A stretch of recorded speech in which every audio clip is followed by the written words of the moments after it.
you climb off that cross next time the carpenter needs logs? Understand that my hands are tied, twisted for your God. What was wrong? What was wrong? What was wrong? What was wrong? If we sing along to the words of a simple song, will you walk next to me? There's no divide I can see within your eyes that makes you different from me. Hey, how's it going, man? How you doing, Austin? I'm good. How are you doing? Good seeing you today, man. Where are you coming to us from? I am in Peoria, Illinois. Peoria, Illinois. Amazing. That's where you guys are from. Five-piece band from Peoria, Illinois. Way Down Wanderers. And man, you just released a fantastic new album, guys. More Like Tomorrow. Oh man, congratulations. What a great listen. Thank you so much, man. It's been it feels like it's been a long time coming. So it feels so good to have it out there finally. Absolutely. And just to give like a little sampler of my audience of the kind of quality we're talking about, this is a little sampler here. I mean, look at this. I mean, the quality, the production, the lyrics. How about this one? Good stuff, man. That's good. But how about this one, brother? This is good. Man, one after another, brother. Just really, really good stuff. Thank you. Yeah. It's been great. Absolutely. Absolutely. So you guys have been getting a lot of, critical acclaim, not just with this third album, but before, from Rolling Stone, Country, No Depression, a whole bunch of magazines. So let me ask you this, Austin. How is it making music now? In a way, was it easier at the beginning when no one knew who the heck you guys were, basically? And now it's like, man, Way Down Wonder is putting out an album. There's like an expectation of the kind of stuff you guys are putting out there. Sure. Yeah. There's definitely that sense of security, early on. It's like, oh, there's no weight to it. No one will pick it up. So it doesn't really matter what I say or how I say it. But even with that, with the articles and such, you gain a little more confidence, I guess, in what we do have to say. So I think it's a kind of a double-edged sword there, but try not to think about it too much and just kind of let the writing do its work. Yeah.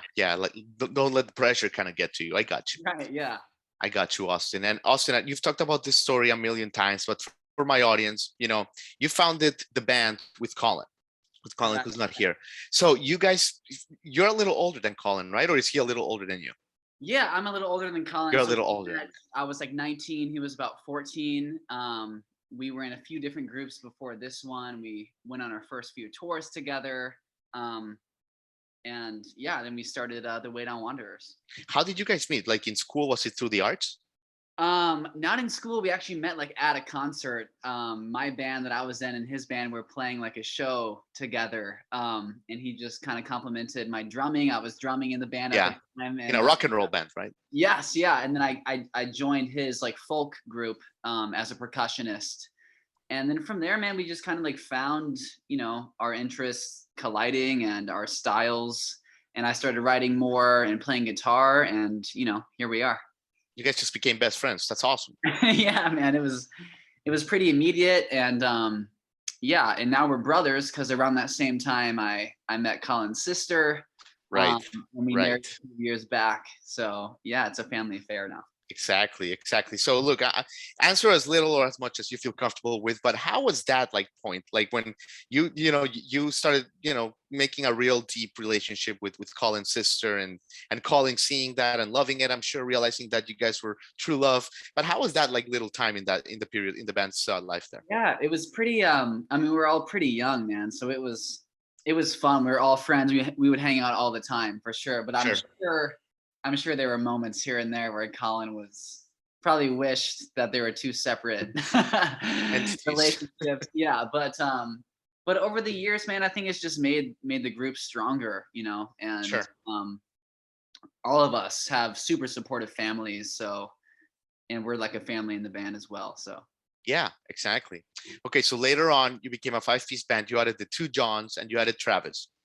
But I guess the question, Austin, is, you guys have such a great sound, such a crisp, unique identity. You could have really messed it up, basically, by adding the wrong elements.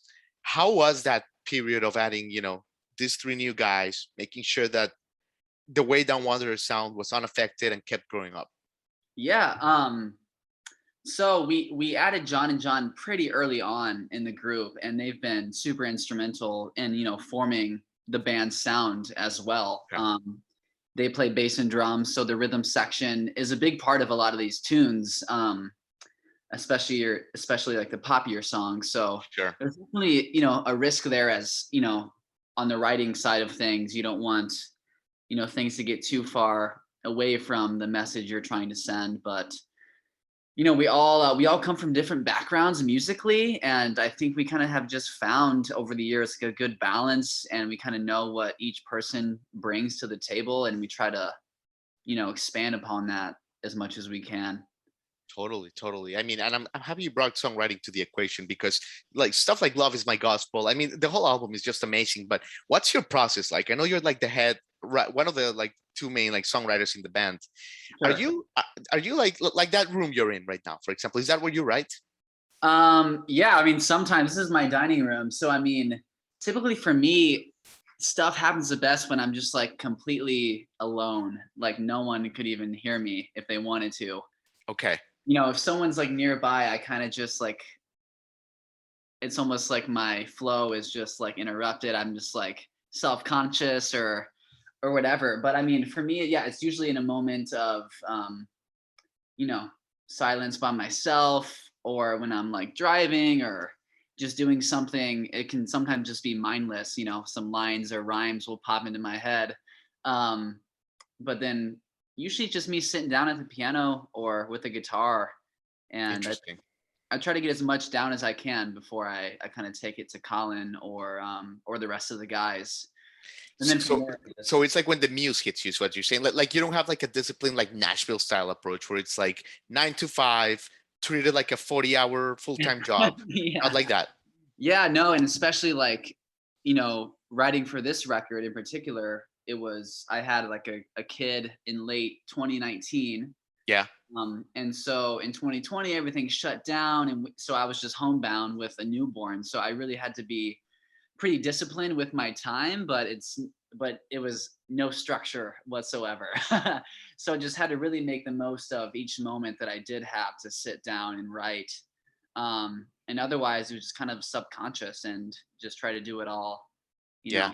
internally, so to speak, as much as Absolutely. I can. Man, and I'm so happy you're talking about your parenting because one of the standout songs of the album is, Two Parts, One Heart, right? I mean, what a beautiful, beautiful song, man. A window that you gave us into parenting. Did a song like this come easy to you? Was it fun? Yeah, it was this song I think did come easy because it's like more on the lighthearted fun side. I feel like had I tried to write a really like deep, meaningful song of like, how I would put my love for my kids into words, that would be super hard. It would be Right. too hard to put into words. So I like the approach of it kind of just being like a lighthearted story just of parenting from the early Yeah. stages to that first year. So I'm still working on the really touching one. It's too hard to Oh man, too that's a hard good to start. It's complete, right? beautiful.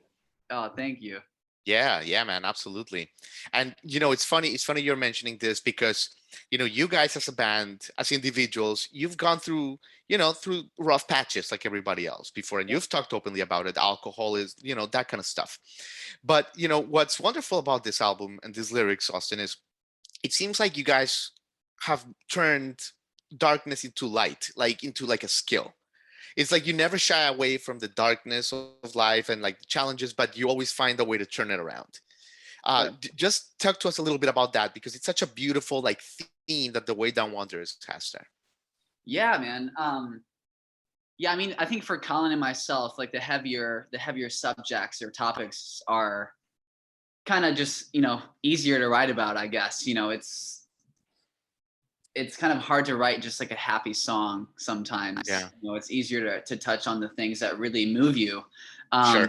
But with that, you know, the sonic like landscape of a song can just be, yeah, something like you're saying, like totally different, can kind of have that uplifting or that, you know, that major key feel. However, the subject matter is a little darker. So it's really just like, yeah, I don't know. We've always just kind of like combining those two aspects early on in the group, when we were mostly just like bluegrass, kind of acoustic, before we started adding all these other like rockier Yeah. Elements. elements. Like we would, you know, just play lots of kind of faster bluegrass tunes. And the thing with bluegrass music is like it's some of the most, you know, heartbreaking lyrical material you could read, but when you hear it, it's super upbeat and fast, and it Yeah. gets you going until you True. read into it, you know. So kind of always Yeah. like, you know, that influence behind that old roots music. Man, I love it. I love it. And you've been so good with your time. Thank you so much.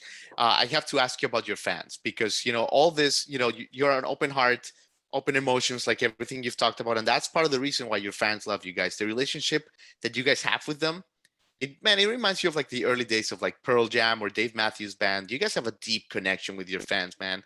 Just talk to us a little bit about that because just looking at the social media commentary and the reviews, people love you guys in every way. Yeah, man. I mean, it's really for us, it's kind of just like the core like foundation of the group. We spent lots of years on the road, you know, and earlier on that can be kind of a hard thing for a group of guys, you know, to find places to stay or to afford it. So we really found like, you know, our fan support and just all the folks we've met over the years. Like we wouldn't be where we are without, you know, their support.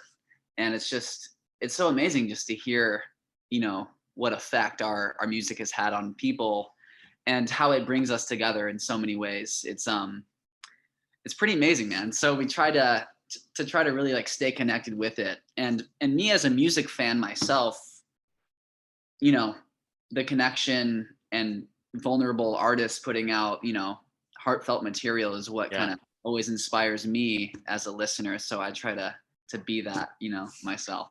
Absolutely, Austin. And let me leave you with this. Like, what are the touring plans for this album? Are you going to tour the country, North America? What's going on with that? Yeah, we're actually kicking off a tour later this week down through the southeastern region, the Carolinas, Lovely. and yeah, Tennessee, Virginia's, and then we've got some Midwestern stuff throughout the winter, and yeah, big spring tour That's in the wonderful. works right now for next year. Lovely, man. Yeah, Listen, Austin Krause, you have said it all, my brother. Thank you so much, man. What a great album. thank you so much. I really appreciate it, man, and thanks for taking the time. Absolutely fantastic. Take care, man. You too.